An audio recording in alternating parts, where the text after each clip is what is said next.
Welcome to another edition of the Hoop Scoop. I'm Jarret Johnson, and there's nothing going on with Red Raider basketball right now, is there? Yeah, it's almost as big as it gets. They're in the Sweet 16 for the third time in the last four NCAA tournaments. I always want to say 4 years, but of course we didn't have an NCAA tournament, unfortunately, in 2020 due to COVID. But yeah, in the last four times there's been an NCAA tournament held. Texas Tech has made it to the Sweet 16 now, and they're playing none other than Duke.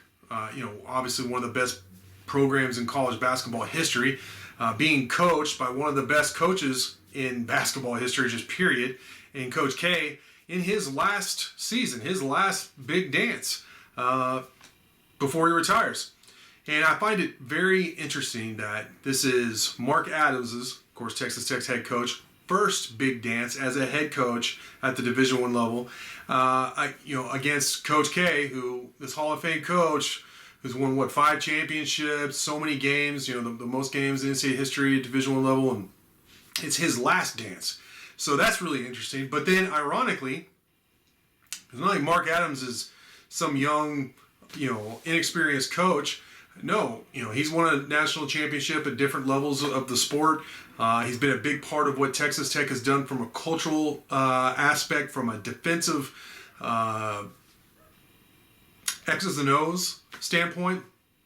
And then also, again, ironically, Mark Adams has the veteran team and Coach K has the younger team. Several people have done a breakdown of this already, but Texas Tech is older. They really hit the transfer portal hard. This team has come together on the fly. Of course, the pillars of this program, beyond Mark Adams, and Sean Sutton, who's also on the staff in a advisor role, but does a lot for the program, are some returning guys like Kevin McCullough, TJ Shannon, Clarence Nadolny, even Chibuzo Agbo too, who he could be called upon and play some big minutes Thursday night against Duke. So you have these guys that are these pillars, but then all these guys who've come from all over the country, lesser programs or smaller programs, and they've come together, and here they are in the Sweet 16. Of course, they crushed Montana State, and then they won a very close one against Notre Dame. And now they're playing Duke in the Sweet 16 on CBS. I believe it's like 8:39 is what it's listed at Central Time. It'll be 6:30 in San Francisco. I was out there in San Diego. I saw those two games. I was right there, courtside, and you couldn't be more impressed than the performance against Montana State. But then on the other hand, against Notre Dame, I felt like this was not a good game from Texas Tech overall, and they missed a lot of quality shots. Notre Dame does not play the kind of defense that Tech sees from every Big 12 team.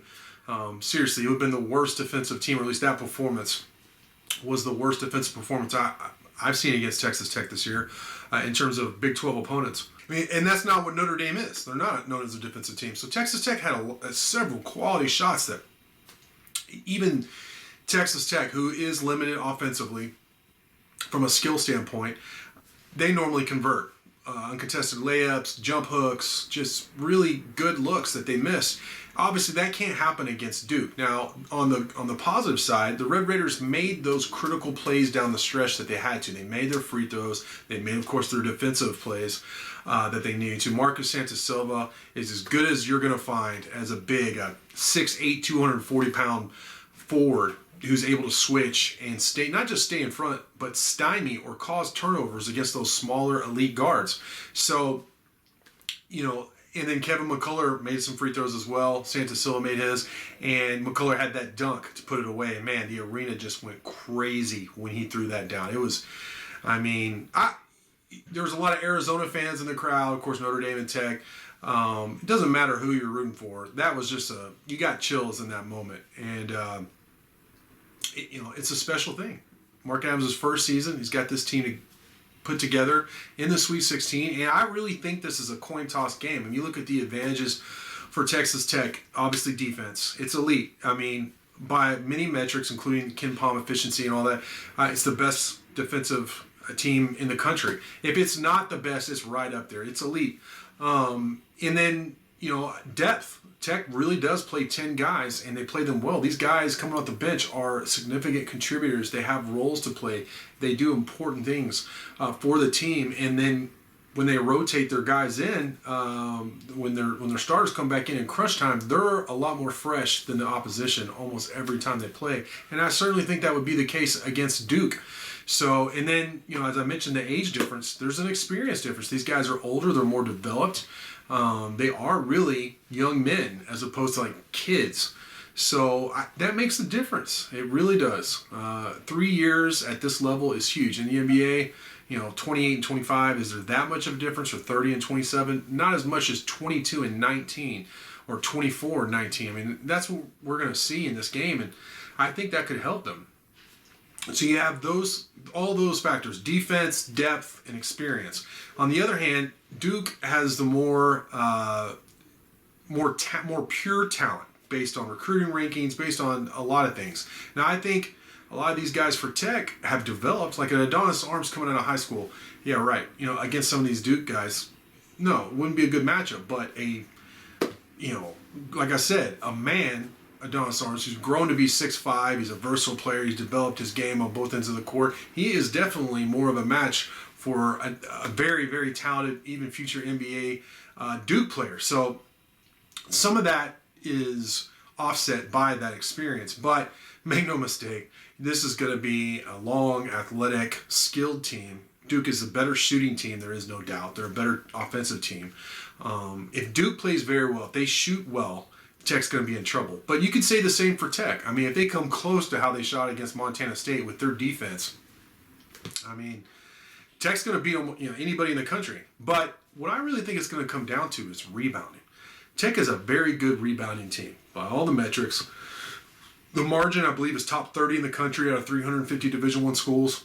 So I think Tech could really hurt Duke on the boards. Now, if they compete, they play really well against, especially if they're getting multiple opportunities on the offensive end, that's going to spell trouble for Tech. They have to limit Duke to 1 or 2 shots in most possessions.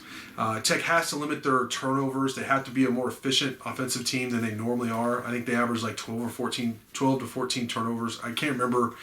It was right around there going into the tournament. So they can't do that. They can't turn the ball over 15 plus times. They can't allow Duke to hit 10 threes, when they're reversing the ball to get those open looks against this no-middle defense.